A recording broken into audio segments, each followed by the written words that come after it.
From the sky, a blinding golden lightning bolt struck straight down. Under the horrified gaze of onlookers, a deafening explosion followed. Several cars caught in the blast erupted into flames.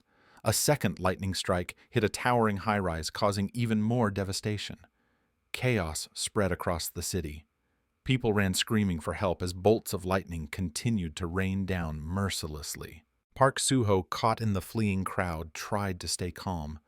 But even the toughest young man would panic in a situation like this. He whispered to himself, hoping it was just a nightmare. As he dashed across the street, a truck out of control sped straight toward him. In that moment, when Soo-ho thought his body would be crushed and his bones shattered, a blinding white light enveloped him. His vision vanished, his consciousness faded. When he awoke, the sky above him was pitch black. His breathing quickened with anxiety. A single question echoed in his mind. That truck clearly hit me, so why am I still alive? But the strangeness didn't end there. When he rolled over, he noticed something terrifying. There were two massive moons in the sky, one glowing blue, the other blood red. Before he could calm his pounding heart, it began to tremble again. Soo-ho got up and realized he was completely naked, lying in the middle of a forest. This was definitely not Seoul. Then he saw it, a gigantic brown bear being torn apart by a pack of wolves. The scene was beyond disturbing. Despite its size, the bear couldn't fend off the savage attack. Hidden behind a boulder, Soo-ho held his breath and watched in silent horror. That's when he felt a pair of eyes watching him from behind. He turned his head slowly, panic rising in his chest. A juvenile wolf stood there staring straight at him. Pure survival instinct kicked in. Soo-ho bolted, sprinting for his life. He ran so hard it felt like his heart would stop if he didn't rest. And then a mysterious voice echoed in his mind, calmly announcing, "Your stamina has increased by 1 level." He didn't have time to react. He tripped over a rock, crashed face first to the ground, tumbled several times, and then plunged off a cliff. Luckily, he landed in a bush, or else he would have been a mangled corpse. "What was that voice just now? Am I hallucinating?" he muttered to himself. Looking up, he spotted a strange bush filled with large, round, juicy fruits that looked like apples. The sight stirred his hunger. When he noticed a group of ants feeding on the fruit, he figured it must be safe and took a bite. Bad move. The moment he bit into it, a chill ran down his spine.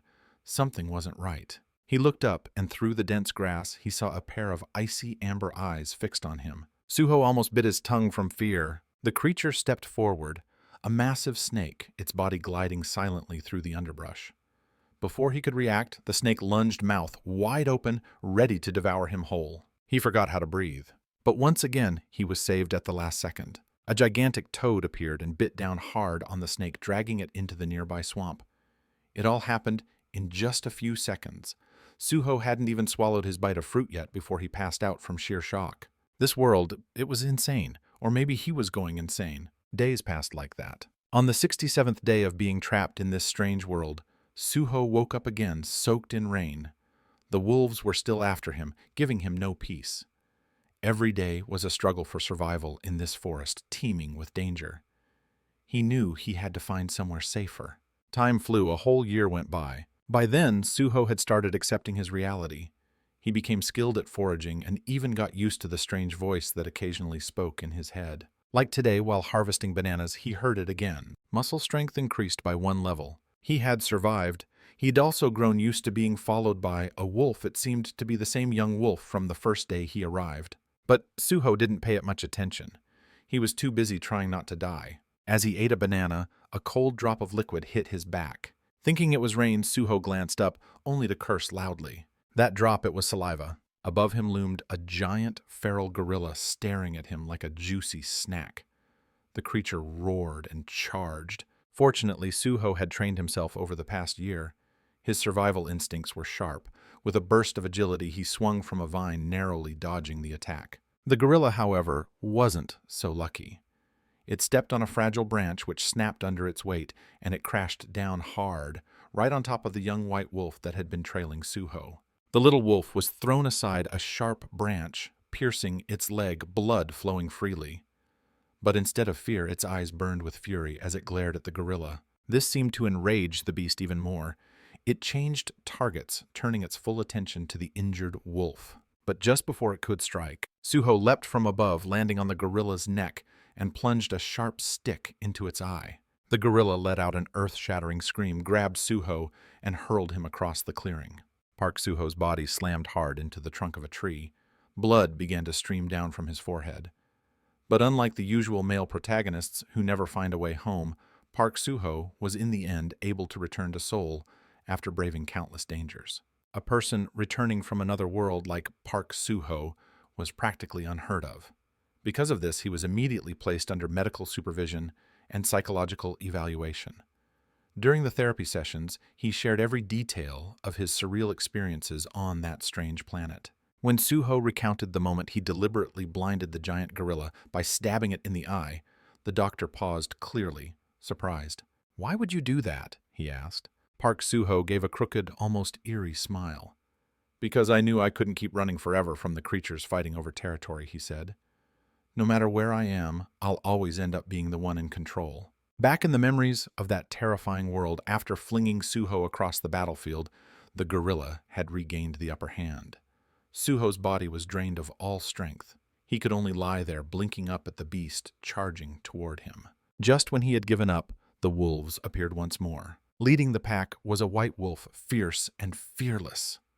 The gorilla, despite its massive size, just like the bear before it, quickly found itself at a disadvantage. As the wolves overwhelmed the beast, Suho passed out from the pain. He had thought it was the end, but the wolves didn't attack him while he was unconscious. Perhaps they remembered how he had once saved their cub. That injured young wolf turned out to be the son of the Bloodfang Wolf King, the leader of their tribe. From that moment on, Suho earned the pack's trust, the very wolves who once might have torn him apart. He began living among them, eating and sleeping beside them. And after 2 years of wandering, the wolves finally accepted him as one of their own. He thought that might be where the story ended, but Park Suho remained stranded there for 31 years. Still trapped in that forest, he hadn't found a way out. He had never encountered signs of civilization. The wolves had become his family. He fought alongside them in countless territorial battles, not for glory, but to defend his own. Over the decades, his combat skills sharpened, enhanced by both his human intelligence and his accumulated battle experience. He rarely ever lost a fight. Time passed in a blur. In what felt like the blink of an eye, Park Suho had spent 125 years in that world, and by then he was convinced he was the only human being alive there. Strangely, he had stopped aging. In the endless cycle of survival and fighting, he'd also made many animal companions, but over time, he began to lose them too. Wolves don't live forever. Eventually, Suho stopped counting the years. It felt like centuries had passed. He no longer remembered how long it had been. After more than 500 years, he had become the Wolf King. Yet he had still found no trace of civilization. No answers. No way home. "Then how did you manage to return to Earth?" the doctor asked. Park Suho remained silent for a few seconds, then began recalling the memory. He was leading a war against a tribe of gorillas at Moonlight Hill. As the Wolf King, he fought with unmatched strength. But at the climax of the battle, the same blinding white light appeared again. He was pulled back across dimensions. But the Earth he returned to was no longer peaceful. It had entered the post-apocalyptic era. Just before the spatial rift reopened, a scouting team happened to be patrolling that area. A beautiful blonde woman wielding a katana and 2 men beside her. The woman held a device that seemed to track spatial activity. Suddenly it went berserk. "It's flaring again, dimensional energy's going wild," she muttered. "Send our location to the portal control team now," one of the men in a tactical vest barked. The other man rushed to comply, but just as the coordinates were transmitted, the ground trembled violently. A portal was forming. Not knowing what might come out of it, the 3 of them turned to flee, but the tremor was too strong. The shockwave blasted the 2 men backward. The woman stopped, knowing they wouldn't make it in time. "I'll hold it off. You 2 get out of here," she shouted, drawing her katana and preparing for battle. Her nerves were taut. She had no idea what would emerge from the portal, but she made up her mind whatever it was, she'd tear it to pieces. And then the figure slowly appeared. It was a human, a man, but the aura he carried was suffocating.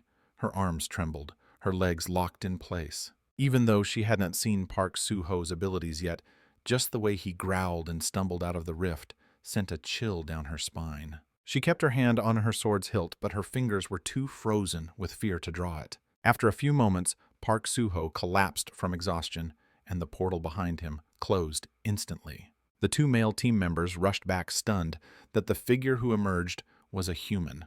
Only the woman stood frozen in place. She still couldn't comprehend the overwhelming pressure Suho had emitted, something not even the highest-level dungeon monsters had ever produced. She couldn't stop wondering, who exactly was Park Suho? They called for an ambulance and rushed him to the hospital. And that was how he ended up here, sitting across from a psychologist. It had taken nearly 2.5 hours for him to recount his journey through the other world. After finishing the questioning and recording everything he needed, the doctor finally let him rest and confirmed that Park Suho showed no unusual health concerns. If nothing changed, he would be discharged in a few days. Just as the doctor was about to leave, suddenly Park Suho spoke up, his tone serious. "This is the first time I've spoken to a civilized person in 1,000 years. Thank you for listening to my story." The balding doctor paused for a few seconds, then smiled warmly. "You've shared an incredibly valuable personal experience. We should be the ones thanking you." Wild warrior returned from a 1,000-year journey. Yet, as soon as he stepped out of the room, the doctor murmured to himself, nodding thoughtfully. "Park Suho really is an interesting case. His story is so vivid down to every detail. If this were a novel, it'd probably be a hit." It was clear he believed Suho was suffering from delusions. Park Suho's information was soon forwarded to the Bureau of Awakened Individuals. They processed the data and issued him an F-rank identity card. The blonde woman from before looked confused as she examined it. "Captain, something's not right here. Didn't you say he was E-rank?" "Ah, yes. He's a rare case of an E-class patient." "Too bad," the captain replied. "If he really were E-rank, he'd qualify for government disability support. But being E-rank means he's just an ordinary person. How can someone normal pass through a dimensional gate? Are we sure this data's correct?" The captain shrugged. "Maybe he just got lucky." "These things happen occasionally." Still unconvinced, the woman pressed further until the captain pulled out a psychological report from the hospital. The physician overseeing Suho's case was Dr. Kim Jong-guk. The report detailed that Park Suho suffered from post-traumatic stress disorder, accompanied by dissociative episodes and psychological instability. Sometimes he even behaved like a wolf, suggesting he was mentally trapped in a delusional world. The extreme psychological stress had blurred his ability to distinguish fantasy from reality. He had been prescribed antidepressants and was undergoing therapy. "You see," the captain said, "classic PTSD. We've seen this in other returnees classified as F-rank." The blonde woman studied the report carefully. One line stood out to her: "occasionally behaves like a wolf." She remembered clearly how Park Suho had growled like a wild animal the first time he stepped out of the gate. Maybe the overwhelming pressure she'd felt had been just her imagination. Still, she wasn't quite convinced. "This is the returnee file for Park Suho, right?" "Yeah, F-rank or not, we still need to follow proper procedures." "All right then, I'll deliver this to him myself." The woman's sudden determination surprised her captain. "Why bother doing it yourself?" "I need to verify something with my own eyes." With that, she picked up the file and left the room. It had been 2 weeks since Park Suho returned to Earth after 1,000 years in another world. Back there, he had longed for home more than anything. But now that he was finally back, everything felt unfamiliar. He lay in bed all day, unmotivated, unsure how to live from here on out. A knock at the door broke his daze. Someone had brought food just as his stomach was beginning to growl. Suho sat up and began eating seriously, filling his empty belly. The blonde woman arrived at that exact moment, just in time to see Suho devouring food with his hands like an animal. Instinctively, his eyes turned sharp and wary, like a beast sensing danger. "Hello, I'm Choi Soo-dong from the Bureau of Awakened Individuals," she introduced herself calmly. Suho froze, then climbed down from the bed. The scent on her and the sight of her golden hair stirred something in him. He sniffed the air almost out of instinct. "I'm the first person you saw after returning," she reminded him. "Ah, no wonder you seemed familiar," Suho murmured. But while Choi Soo-dong's head ached from trying to make sense of him, she couldn't shake the contrast between the wild, terrifying aura he'd had coming out of the portal and the way he now resembled a harmless husky. Maybe her intuition was broken after all. Suho quickly finished the entire meal. "All right, let's talk. So what is this Bureau of Awakened Individuals. Hey, why are you talking to me so casually? She scolded, frowning. In Korea, we take polite speech seriously. But I'm over 1,000 years old, Suho replied with sincerity. That one line reminded her he really was considered mentally unstable. She handed him a stack of documents and began explaining. The Bureau of Awakened Individuals is a government agency created to help returnees like you reintegrate into society. These documents contain everything you need to know. Please read carefully and sign to confirm you consent to share your personal information. Nothing seemed out of the ordinary until Suho picked up the pen and began sniffing it curiously. Why are you smelling everything? She asked, baffled. It's been 1,000 years. I'm surprised you still use these. Then he awkwardly scribbled a signature, but clearly not having written for a millennium showed, in his sloppy handwriting. Are you some kind of caveman? She snapped. That's not where you're supposed to sign, I said. To sign and write your full name here. She was losing patience. Right now, Park Suho looked like a total idiot. She watched him try again. But instead of writing his name, he drew a wolf, a very serious one, too. Did you spend all that time in another world? Learning to draw, she asked. No, I already knew how to draw, he answered nonchalantly. Then what did you learn over there? Dark magic martial arts. Suho shook his head. I spent all that time just living in the forest. He was about to continue, but Choi Soo-dong had already let out a long, weary sigh. So basically you just spent the past 15 years hiding like a rat to survive. The moment Choi Soo-dong said those words, a question mark appeared across Park Suho's face.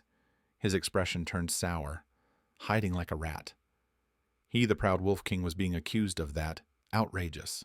Choi Soo-dong, for her part, was beginning to lose patience. For a normal person to become an official returnee, they had to slay monsters and steal energy from their dimension. But from the way Park Suho was reacting, he seemed more like some clueless amateur who had accidentally stumbled into a peaceful alternate world, lived there for 15 years, and randomly triggered a return portal by touching some relic stone. Despite his intimidating aura upon return, she was starting to lose hope in him. Wasn't 15, Suho said suddenly after a pause, his voice firm and steady. I lived in that forest for 1,000 years. Naturally, Choi Soo-dong didn't believe a word of it anymore. In fact, her frustration was rising.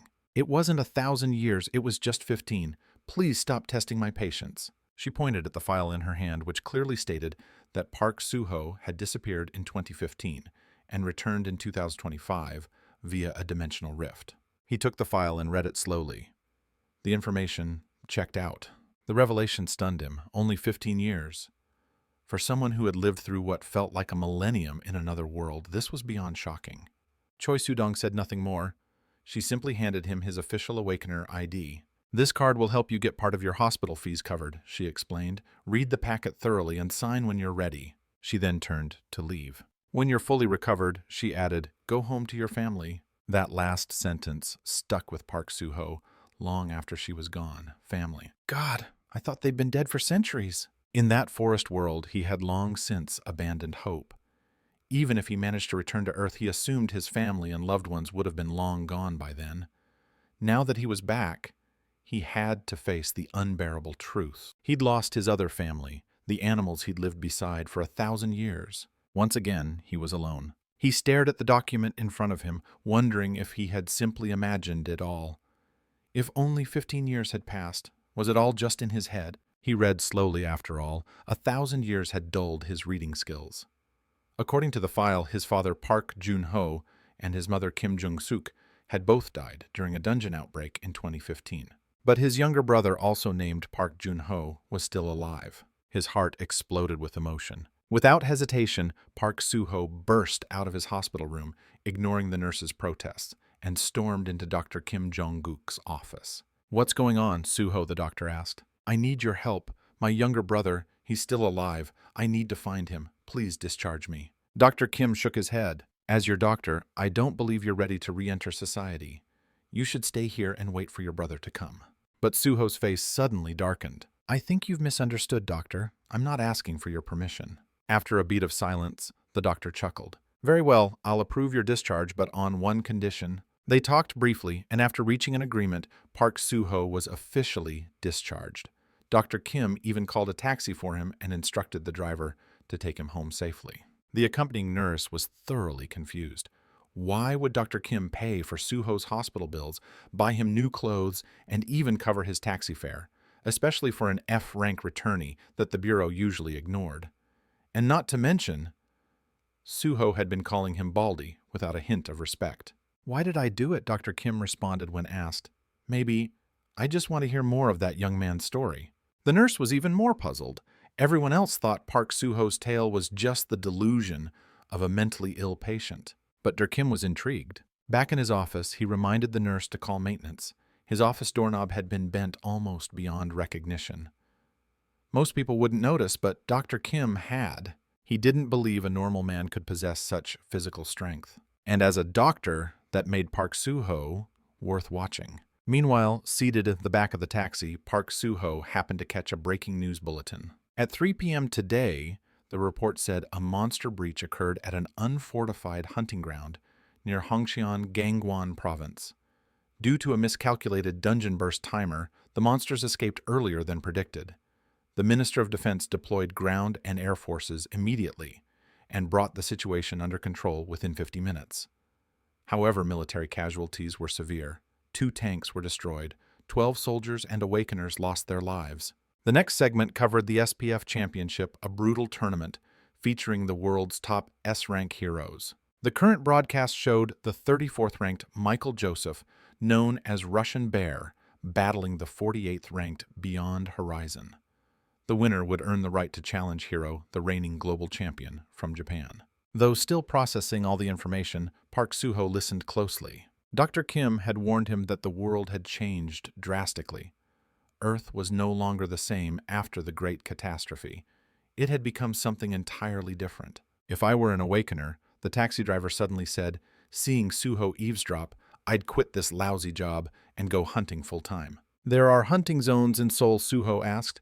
The man looked at him with pity, then clicked his tongue. "You must have hit your head real hard, huh?" Still, with a bit of prompting, the driver began telling him story after story. 15 years ago, after the catastrophic event, it wasn't just South Korea. The entire world saw the sudden appearance of mysterious portals leading to other worlds. That day was forever known as the Day of Cataclysm. It marked the first time dimensions began to merge. Earth, now connected to multiple foreign realms, was thrown into chaos as monsters from those worlds began to invade. On that day alone, Earth lost 10% of its population. The military couldn't handle the global outbreak. Monsters appeared everywhere at once. In response, mercenaries were deployed in regions where troops were lacking. Meanwhile, those who disappeared during the cataclysm were later recognized as awakeners.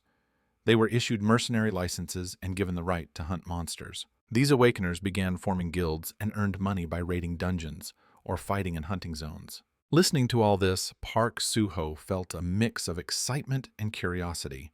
A license? Huh. How do I become a mercenary? Seeing the serious look on Suho's face, the taxi driver chuckled. "Well, for regular folks like us, that's not easy. First, you have to awaken. Then you need to pass the Bureau of Awakened Individuals Mercenary Certification exam." For someone like Park Suho, who had survived 1,000 years in the wilderness, this sounded like a logistical nightmare. Not long after the taxi pulled up in front of a small house. Following the driver's directions, Suho approached. On the second floor, an old woman was wiping her windows. She spotted him standing below and scowled. "Who are you? What do you want?" "I'm looking for Junho," Suho replied. The woman instantly looked annoyed. After a moment, she snapped, "You snot-nosed brat. Don't you know how to show respect to your elders? No one named Junho lives here. Now get lost, you punk." She slammed the window shut. Suho blinked in confusion. "Did I get the wrong address?" But then voices echoed from inside the house. "Damn loan sharks. Always bothering us. Grandma, are the scary men here again?" "It's okay, sweetie. Let's go eat." What a cruel world, Suho thought. That kid hasn't done anything wrong. But he heard enough. He stepped closer and opened the mailbox. Inside were piles of debt notices addressed to Park Junho. His heart sank. After 1,000 years, he never expected to find his younger brother living as a debtor. In the wilderness, strength was law, but here on Earth, money was everything. That moment, Park Suho made a crucial decision. He would become a mercenary. However, reality hit him hard. His request to join the forces was quickly denied. Though he was classified as an F-rank awakener, He lacked 4 awakening points. What? But I came through a portal just 2 weeks ago, he protested. The receptionist smirked. Any ordinary person would have been torn to pieces trying that. Who do you think you are? Some hero. Go home and stop daydreaming. Her contempt was obvious. She handed him a pamphlet and suggested he enroll in the Awakener Academy, or increase his points in a hunting zone. Only after that could he reapply. Frustrated, Park Soo-ho left the building sighing in exasperation. This whole system is way too complicated. While wandering, he noticed a bounty board. One mission caught his eye. Eliminate the goblin threat in the Suwon area. Without hesitation, Soo-ho hailed a taxi and headed straight there. On the way, he spotted a massive wall running alongside the road. How long is that wall? He asked the driver. It surrounds all of Seoul. Didn't you check your map app? Map app, Soo-ho asked, puzzled. The driver stared at him like he was a caveman. Seoul's now split into 12 districts with over 100 gates, some for travel, others for battlefield access. Soo-ho frowned. Looks like I'll need to buy a smartphone right away. The car eventually arrived at Gate 27 in Suwon. Standing before the massive gate, Soo-ho couldn't hide his curiosity. If I walk through this, does that mean I'm really entering a battlefield? 2 soldiers guarding the gate approached as soon as they saw him. What's your business here? One asked. Hunting Soo-ho answered bluntly. His casual tone irritated the soldiers, but they held back. Show us your license. He shook his head. Of course he didn't have one. Their eyes widened. Civilians are prohibited from entering the battlefield. Just as Soo-ho was about to argue, a siren blared nearby. Seal the exit! It's too late, someone shouted in panic. From within the battlefield zone, a military vehicle came barreling toward the gate, clearly out of control.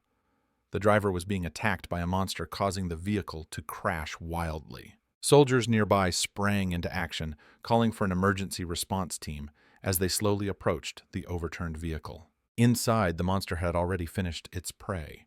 It shattered the windshield and leapt out, grotesque and horrific. But the soldiers were used to this.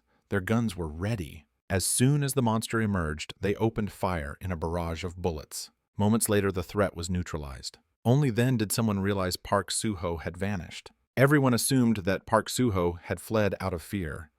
No one could have guessed that at that exact moment he had already entered the battlefield. Standing atop the ruins of a collapsed building, Park Soo-ho gazed down at the devastated cityscape.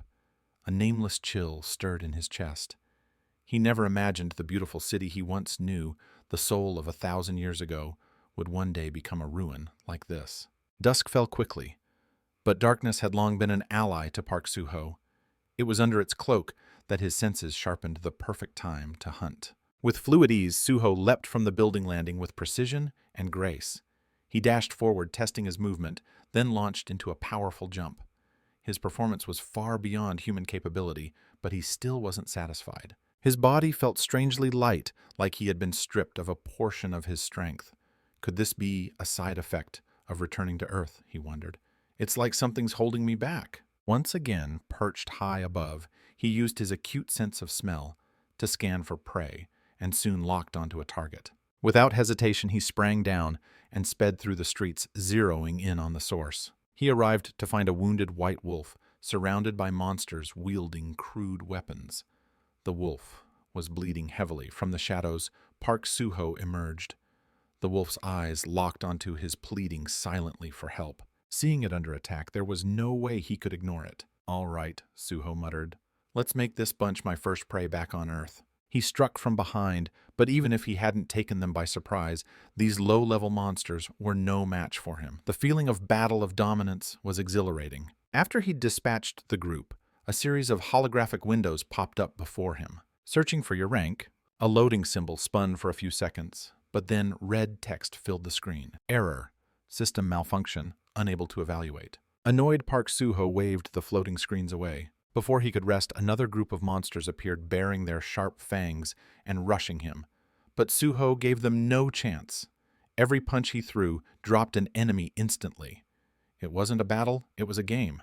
To him, this was barely warm-up. Then more windows blinked into view. Critical system error. Unable to update attributes. Unable to assign job skills. That's when he remembered something. Back in the other world, he had a system too. It stopped updating about 100 years in, likely because his body had already reached its maximum limits. So Earth had a system interface as well. Could the system errors be the reason my powers feel incomplete now? Another message appeared. Special permissions granted. Would you like to open the item shop? Suho blinked in surprise. That was a new one. Was this what awakening truly meant? Curious, he tapped. Yes. A basic shop interface opened up before him, but the items were disappointingly mundane: water for 1 point, bread for 2. He had only 7 points in total. Still, he bought both. A fresh loaf of bread and a bottle of water materialized out of thin air before him like magic. But there was no time to eat. He glanced back at the white wolf. It was barely breathing. Judging by the foaming wounds, the monster weapons had been coated in poison. The wolf met his gaze again, its eyes filled with desperation. It let out a few broken whimpers. Suho could tell it was entrusting its cub to him. It felt like destiny. After all, 1,000 years ago, he had become part of a wolf pack for saving the child of their king. This time, the mother didn't make it. Suho couldn't bear to walk away. He tore open the bread and water, gently feeding the cub. There had been 7 monsters, time to find transport. By dawn, he had buried the mother wolf with care. The cub curled in his lap while he caught a few hours of rest. Then it was time to move. Carrying the pile of monster corpses on his shoulders, Park Suho made his way back toward the exit gate. Other hunters were already queuing up in their vehicles waiting to leave. The area was under tight military supervision. Maintain distance from the vehicle in front. Be sure to enter the decontamination room before approaching the payout counter, a soldier barked. Frustrated by the traffic, many hunters grumbled loudly until Park Suho appeared, dragging all 7 goblin corpses by himself. What the hell? Did he just carry all those bodies back? Don't tell me he took down all of them alone. The murmurs spread quickly, but Suho didn't care. He ignored the crowd and walked straight to the counter. The receptionist calculated quickly. 7 goblins, $3,500, she said. 3 blood crystals, $600. Minus $2,000 for decontamination and veterinary treatment for the pup. She handed him a stack of cash. Your total payout is $2,100. Blood crystals, Suho asked curiously. The woman showed him a glowing red gem. We found these in the goblins' chests. Value depends on the energy stored inside each one. The 3 he brought in were medium grade, each worth about $200. Since Park Suho didn't have a registered bank account, she gave him cash. By the way, she added, you seem pretty capable. If you register as a licensed mercenary, it'll be much easier to make money in the future. Suho looked down at the thick wad of bills in his hand. It all felt a little surreal to Park Suho. If he could really register as a mercenary, then getting rich by conquering dungeons was just a matter of time. Meanwhile, back at Park Junho's apartment, he had just returned from his new job as a truck driver. The kind-hearted people in the neighborhood all knew about his situation. Even the convenience store owner would often slip him an extra Kit Kat to bring home for his son. His new job was dangerous since it involved working near hunting zones, but the pay was excellent. For the first time in a long while, Junho felt hopeful. Maybe, just maybe, he could finally pay off his debts. But the moment he walked through the door, Junho was ambushed by a gang of thugs. The bottle of soju and the Kit Kat he had just bought went flying across the floor. Well, look who it is, sneered the gang leader. I was starting to think you'd skipped town and abandoned your kid. Junho didn't even get the chance to react. He was beaten mercilessly, forced to curl up on the floor, while insults rained down alongside fists and boots. You worthless bastard, the leader snarled. Do you have any idea how many times I've had to come here? With each word, he slammed his weapon down again. I'm sorry, Junho gasped through the pain. I've been working outside the hunting zone. I just got paid. He struggled to pull out a wad of cash. This is for this month's repayment and the interest, $400 in total. Please, please let me go. The thug snatched the money and began counting aloud. Loan $1,000, money $600. Interest $200. Home collection fee, laundry fee for 4 days. Tisk still short. It was clear they were deliberately extorting him. But Junho could only clench his jaw and apologize, promising to pay the rest within 3 days. That earned him another vicious blow. 3 days. Do you even know how much the interest is by then? Mutt, if you lie to me again, I swear I'll... Just then, someone called out loudly, interrupting the thug mid-rant. Park Junho. It was Park Suho standing tall with a small puppy in his arms. Junho turned his head, and there he was, the brother he believed had died long ago. His voice shook as he muttered, "Hyung." Suho walked forward slowly and steadily. The fury on his face could no longer be hidden. He knelt on one knee, meeting Junho at eye level. "Are you really Junho?" he asked, needing to be sure. Junho was in shock. He remembered how back in middle school he was always the one being bullied. And Suho, his own older brother, had never once stepped in to help. Even when Suho had witnessed him getting beaten down, he did nothing. Then came that fateful afternoon in 2015. News of a massive unexplained explosion in Seogo Ward Mabu province spread like wildfire across the country. Junho had been home alone. When the doorbell rang, he rushed to open it, hoping it was his parents, or maybe even Suho. Instead, it was their aunt and uncle. "Junho, you're still here. Why can't we reach your parents? And where's Suho? We have to leave now." They were panicked, desperate. Then the apartment wall behind them exploded, and Junho was thrown back. Through the shattered wall, he saw grotesque, inhuman eyes glaring at him. That was the first day the world turned into hell. Suho's disappearance never meant anything to him after that. He had always been the kind of brother who didn't care. But now that they stood face to face again, under these circumstances, Junho's throat tightened and his eyes stung with tears. "I thought you were gone forever. Why are you now?" Before he could finish, the thug leader cut them off. "Are you delusional from all that beating? That little punk is your big brother? Get out of here." It wasn't hard to see why he was skeptical. Junho, weathered by poverty and age, looked older than Suho, who, despite spending 1,000 years in another world, hadn't aged a day. Interrupted like that, Suho's patience snapped. Without a word, he grabbed the gang leader by the hair and slammed him into the ground. He didn't even use a tenth of his true strength, and yet the man still rolled across the pavement like a ragdoll, unconscious within seconds. The remaining thugs stared in stunned silence. "Are you hurt?" Suho asked his brother. I'm okay," Junho mumbled. One of the thugs, furious, lunged at Suho, aiming a kick straight at him. But Suho didn't even flinch. He sat solid as a mountain, and the thug's leg shattered upon impact. The man dropped to the floor, screaming in agony, clutching his mangled shin. Now only one thug remained standing, but he was paralyzed with fear, convinced Suho was an awakened combatant. Suho raised a finger and gestured for him to come closer. The thug panicked. No, I didn't hit him. I swear I didn't touch him. Please, I didn't do anything." But Suho didn't intend to hit him. He reached into his pocket and placed the $2 $100 he'd earned earlier on the ground. "Take the money," he said coldly, "then get the hell out of here and never come near my brother again." The thug stared at the cash dumbfounded. Then, trembling, he picked it up, bowed deeply, and muttered a loud, shaky, "Thank you, sir." Without another word, Park Suho pulled Junho to his feet. The two brothers walked back to Junho's apartment together. The next morning, Park Suho and his younger brother ran into the old lady who had shouted him down the day before. She gave Suho a long, skeptical look from head to toe, then raised an eyebrow. "Is he really your brother?" she asked, suspicious. "Yes, he is, ma'am," Junho replied with a sheepish chuckle. Suho stepped forward and handed her a bag of fresh beef. Upon receiving it, her expression softened, clearly feeling a little guilty. "Well, if that's true, you should have told me sooner. Now go on upstairs, the kid fell asleep waiting for you." Suho followed his brother up to the apartment. It was the first time he met his nephew, Ganu. Junho explained that Ganu's mother had left to find a new life elsewhere. "I can't really blame her," he said. "I was buried in debt and had nothing to offer." Seeing his brother carrying such heavy burdens, Suho suggested they go out for a drink. After so many years apart, the two talked for hours. Junho still couldn't believe his eyes. His brother had returned like one of the awakened heroes from TV, and somehow he hadn't aged a day.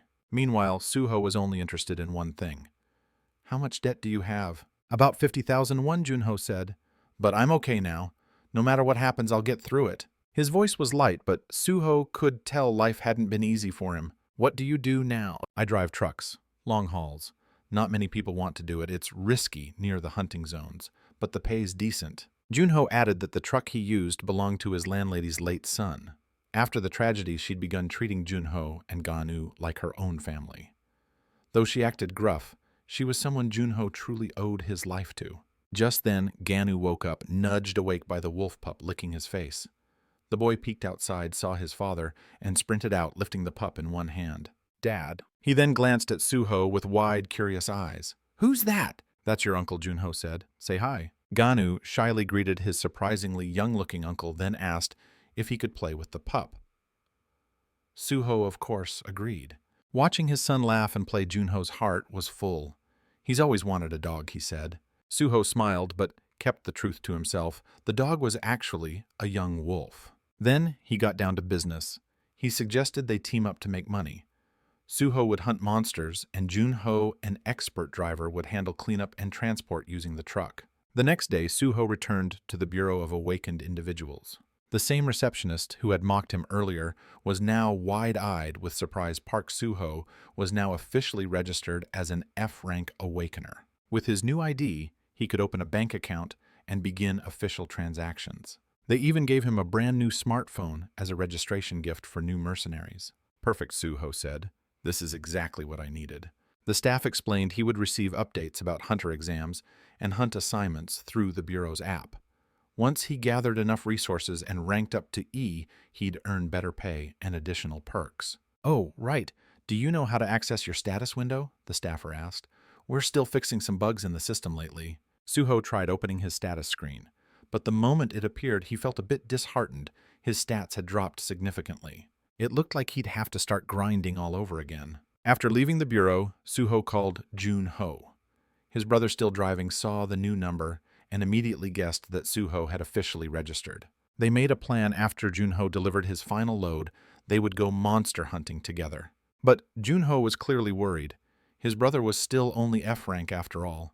The fights could be too dangerous. Still, Suho insisted, "We've got to pay off your debts first." Then he hung up. Junho stared at his phone, feeling like he no longer recognized his brother. His personality had changed completely. Meanwhile, Suho had arrived at Nam Yangdu Gate, according to the Bureau app.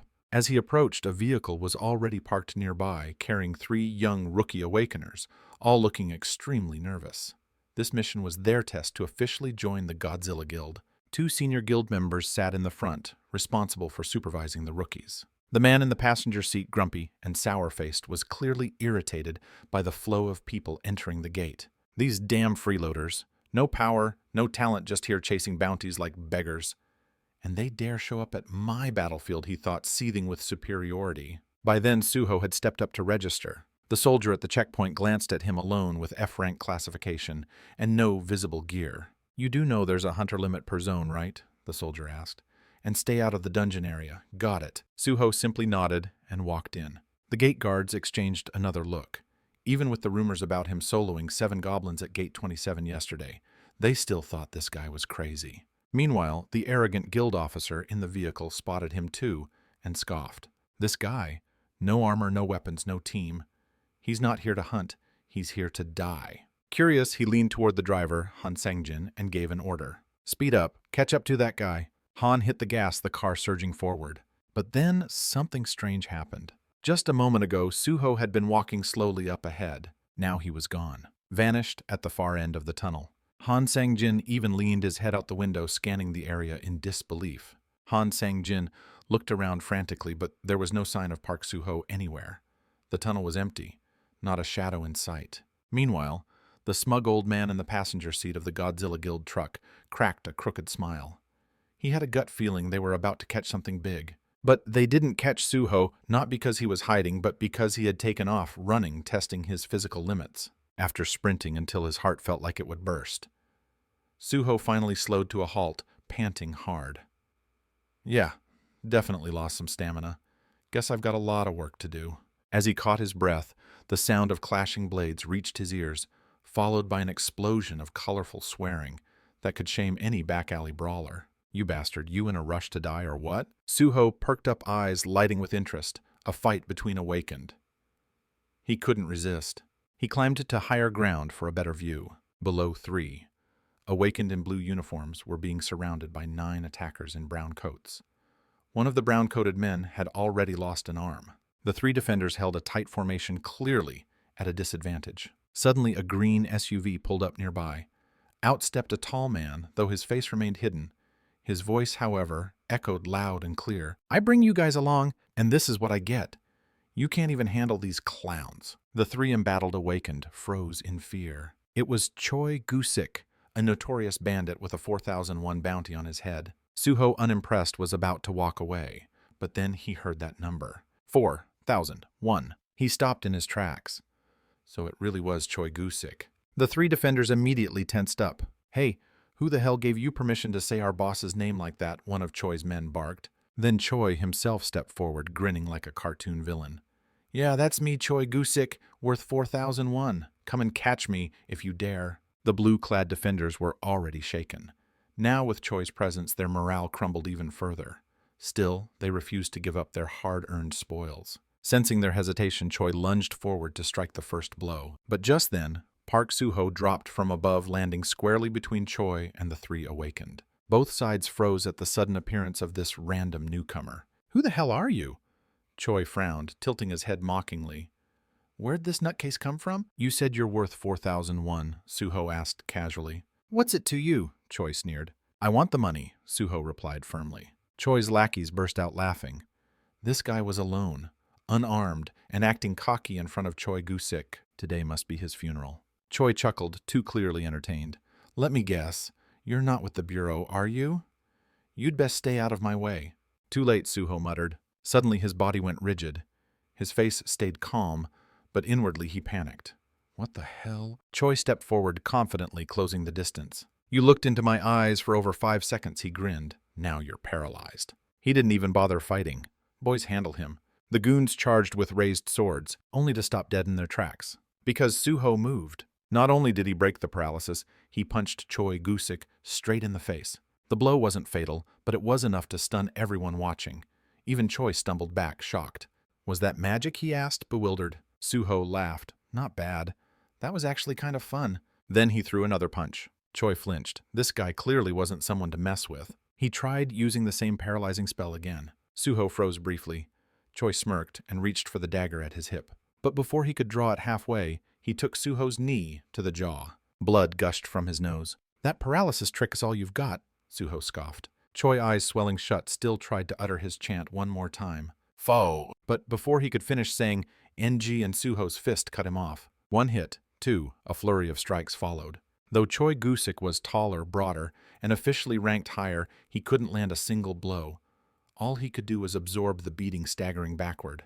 Finally, Soo-ho tackled him to the ground, slamming him so hard he smashed through a nearby glass panel. Everyone watching went dead silent, mouths hanging open. Boring, Soo-ho muttered. No one could believe it. Park Soo-ho had soloed Choi Gusik and made it look effortless. How had they never heard of him before? Soo-ho turned around and noticed that Choi's lackeys were still holding up their weapons. "Still want to fight?" he asked coldly. Choi, lying on the ground, managed to groan. "Put him down." His men immediately obeyed, dropping their weapons like they were hot coals. No one was dumb enough to fight that guy. Soo-ho pointed to the side. "Line up, over there." They shuffled over quietly, desperate to stay alive. Then Soo-ho turned to the three awakened he'd saved. "Any of you got rope?" "I do," the leader of the trio said, smiling gratefully. Park Soo-ho nodded, then turned back to Choi Gusik's underlings. "How much is the bounty on each of you?" The group froze. Some exchanged nervous glances, then all shook their heads vigorously, protesting in unison. No, please. Only Choi Gusik has a bounty. We're nobodies, totally worthless. Please let us go." "Yeah, just catching him alone is enough to make you rich," one of them added desperately. Choi Gusik, who had just regained consciousness, heard everything. Tears of rage welled in his eyes. Meanwhile, Soo-ho grabbed a rope and bound Choi's hands and feet, leaving the infamous bandit groaning on the ground. Gusik glared at his henchmen. "Traitors.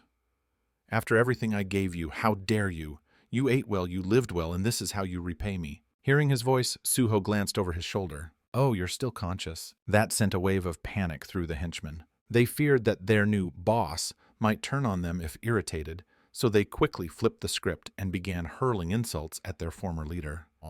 "Shut up, scumbag." "Yeah, rot in jail, you garbage." Soo-ho looked at them and said flatly, "So I guess I don't need you anymore, huh?" Right, we're totally useless." They nodded frantically, hoping he'd let them go. But their hopes were crushed when one of the awakened from earlier shouted from behind. "They're lying. Every last one of them is a wanted criminal.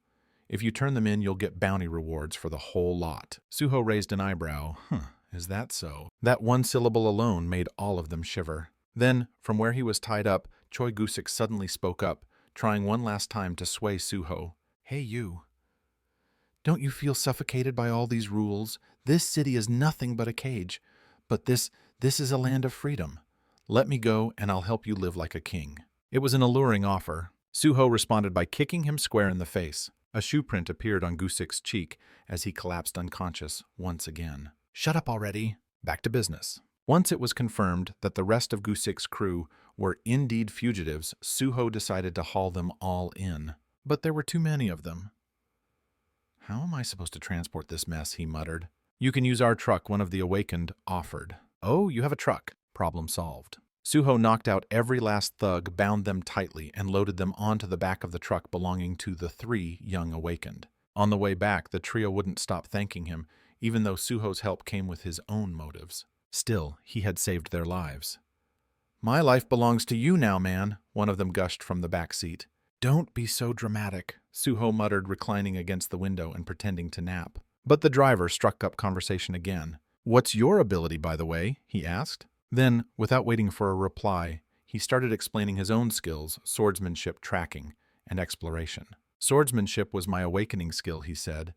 The others I learned from skill books. Wait. Suho perked up. You can learn magic from books. The guy blinked in disbelief.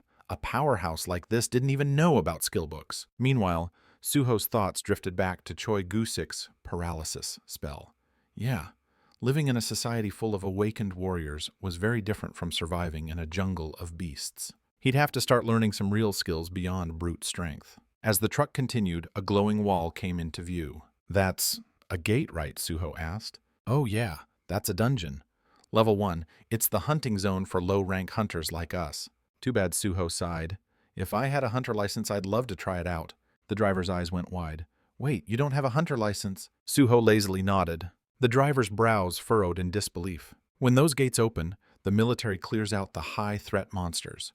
The leftovers get dumped into hunting fields like this for rookies to fight and level up. Once we level to E, we can enter higher-level dungeons and harvest stronger monsters for power and rank. But for someone like you, who isn't even allowed into a level 1 gate to take down a C-rank bandit like Choi Gusik, it just doesn't add up. He stared at Suho, filled with confusion. Suho noticed. You got something to say. The guy hesitated, then bowed slightly. Forgive me if it's rude, but may I ask what rank you are? F. Suho answered casually. The driver almost swerved off the road. Relax, Suho said. Since I'm only F rank, I actually wanted to ask you for a favor. At that same moment, the 3 rookie awakened who had completed their mission inside the level 1 dungeon were coming out. They were injured, one of them quite badly.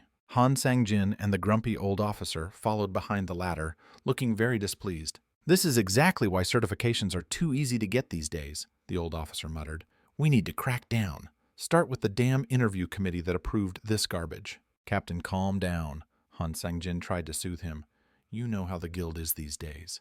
The truth was, it had become all too easy to awaken if your parents had money. Even if you didn't have skill privilege, open the gates. It had become all too easy. Through underground brokers, wealthy families could buy captured monsters, already restrained and half dead, at premium prices. The spoiled kids would then simply stab and slash at the creatures until the system registered their awakening. After that, they'd enter dungeons and hire veteran hunters to carry the team while they leech off the rewards. That's how they leveled up. Eventually, they'd gain membership in a guild and begin taking on missions despite having 0 combat ability. And when things went wrong, it was always their teammates who paid the price. Captain, calm down. How about we grab a drink? Han Sang-jin offered, seeing his superior's face getting darker and darker. But something still didn't feel right. Why is it so chaotic around this level 1 gate? He muttered. I'm not sure, said the older grumbling officer beside him. He stepped forward to ask one of the soldiers nearby, Captain Jang. Captain Jang, any idea what's going on here? Kang Min-hyuk asked as he approached. Captain Jang recognized him immediately. Oh, Commander Kang, you won't believe it.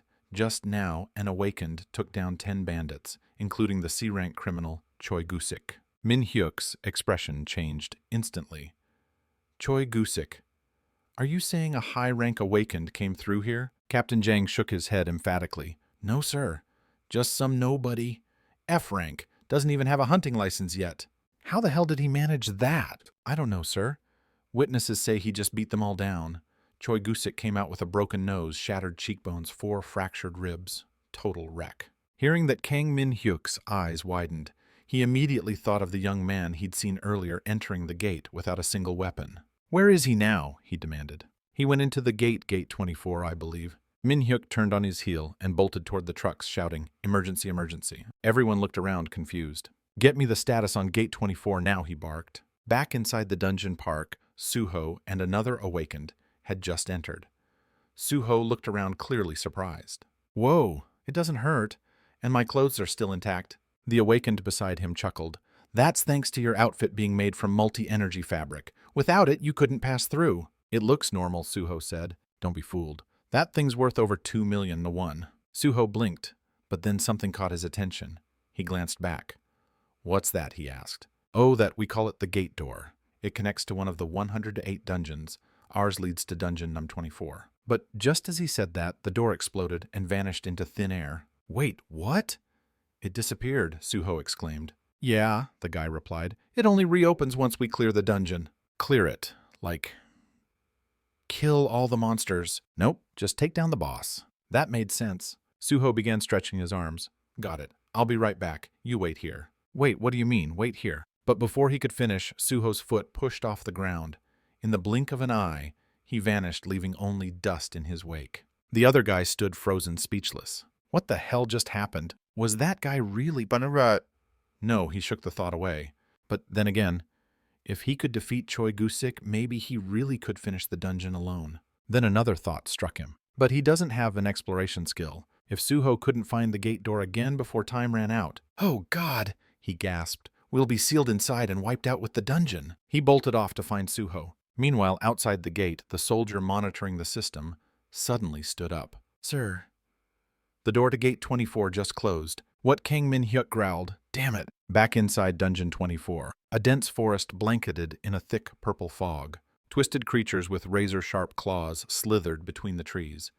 Grotesque, deformed, grotesque beasts, each one armed and sniffing for prey. Then one of them froze. It had sensed something. Crack! Before it could react, a powerful force slammed it to the ground. The other monsters turned growling in fury, only to be kicked aside one by one, their bodies rolling through the dirt. A lone figure dropped from the air. Park Suho. He picked up a dagger from the forest floor and calmly approached one of the fallen beasts. Without hesitation, he sliced it open, blood splattering across his clothes. The stench hit immediately sharp, coppery, disgusting. Suho grimaced. Suho wrinkled his nose and muttered, "Ugh, that smell." After rummaging through the monster's remains for a while, he pulled out a glowing red gem, a bloodstone. A satisfied smile crept across his face. 1 in every 3 monsters drops a bloodstone. That should net me a decent reward. He gazed thoughtfully at the system panel floating before him. But more than money, what really mattered now was leveling up. A while later, the awakened hunter who had entered the dungeon with him finally caught up, but Suho was nowhere to be seen. All he found were piles of monster corpses scattered across the ground. He gasped in disbelief. He's already done this much. He activated his tracking ability, his pupils glowing white as he whispered, "Trace." As his consciousness spread out like a radar, he finally locked onto Suho's location. Meanwhile, a new system panel appeared in front of Suho. Name, Park Suho Class Greed Level 1. Merit Points 102. The interface continued. Acquired skill, Beast. Taming Greed. Bond Level 10. Acquired skill, Summon Plant Spirit. Harmonized Greed. Spirit, Bond Level 10. Looking through the list, Suho muttered, "With 102 points, I can afford 2 skills." He didn't hesitate and immediately tapped the skill icon for Beast Taming. Each beast has its own wildness rating. If your tamed beasts exceed the cap, some of them may go berserk. Nice. Suho nodded in approval. This'll do for now. But before he could finish his sentence, 2 monsters suddenly leapt down from above, aiming for a sneak attack. Too bad for them, they were no match for Suho. He didn't even flinch, his sharp eyes flicked upward. Then, in a flash, he slapped one monster in the face, throwing its jaws off balance. With a smirk, Suho grabbed both creatures by the scruff of the neck and swung them around like a roller coaster ride, ending it with 2 devastating blows that came so fast they couldn't even be seen. System notification, merit points, plus 500 level up. "Nice!" Leveled up Suho shouted, thrilled, before delivering one last unnecessary punch to the twitching monster. But his joy was short-lived. A red warning blinked in the system window. Fatal error. Data conflict detected. Proceeding with forced synchronization. Huh? What the hell is this? He frowned. Why is it syncing data? Another screen appeared. Level 2. Name Park Suho Class Greed Merit Points. 345. Stats Strength 135, Endurance 101, Intelligence 99, Recovery 90, Healing 82, Charm 17, Wildness 44, Agility 127. Suho stared at it unimpressed. That's it. That's all I gained. Shrugging, he tapped the screen again. Whatever.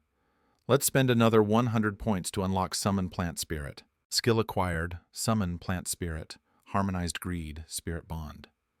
10. Excited to try it, Suho immediately activated the skill. A swirl of soft glowing lights burst into the air.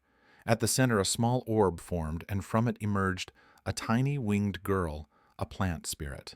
Around her, dozens of fairy-like spirits fluttered through the air, shimmering in the dungeon gloom. Suho blinked. Whoa, they're real. I thought plant spirits were just flying bugs or something. Then, commanding the lead spirit, he said, "Go find the remaining goblins." The spirit nodded and turned, sending out a beam of radiant energy into the trees. Suho's eyes widened. So that's how it works? It transmits the memories of the plants into my brain. But he frowned again. Why is it taking so long? Must be because my level is still too low, he thought. System, show me my skill panel. Level 2. Name Park Suho, Class Greed, Merit Points 345. Stats Strength 135, Agility 127, Endurance 101, Intelligence 99, Recovery 90, Healing 82, Charm 17, Wildness 44. Skills Exploration. Scan terrain and items. Tracking. Derive detailed information from minimal clues. Suho examined the screen with a thoughtful look. Exploration and tracking, huh? Without hesitation, he tapped the screen again. I'll just buy them all. Skill Acquired Exploration. Skill Acquired Tracking. Fully equipped with new abilities, Suho lowered himself to the ground, palm, brushing lightly against the soil. His eyes began to glow.